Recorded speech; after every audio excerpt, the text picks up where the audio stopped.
سال 1402 سال امتحان بزرگ برای جمهوری اسلامی است.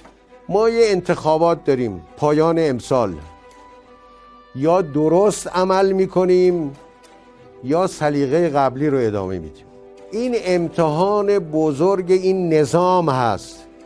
بدونید برای همه، داخل خارج، تمام چشمهای دنیا دوخته خواهد شد به ایران که ببینن آیا شاهد تحولی ما هستیم یا شاهد تحول نیستیم. من گفتم اولین تحول اینه که به قانون اساسی عمل کنیم. البته اینم در داخل همون اجرای قانون اساسی است، یعنی انتخابات درست در داخل قانون اساسی ما هست. در قانون اساسی ما 2 تا اصل داره، شبیه هم، تعبیرش مشابه همه.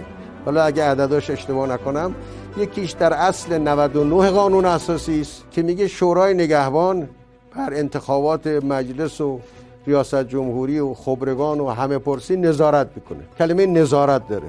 یکی هم اصل 175 قانون اساسی است که راجع به صدا و سیماست. اونجا میگه که نمایندگان 3 قوه بر صدا و سیما نظارت میکنن. چطور این نظارت تو اون یکی شد 100، تو اون یکی شد 0؟ با این یک کلمه نظارته، تو 2 تا اصل قانون اساسیه، عین همه آمده.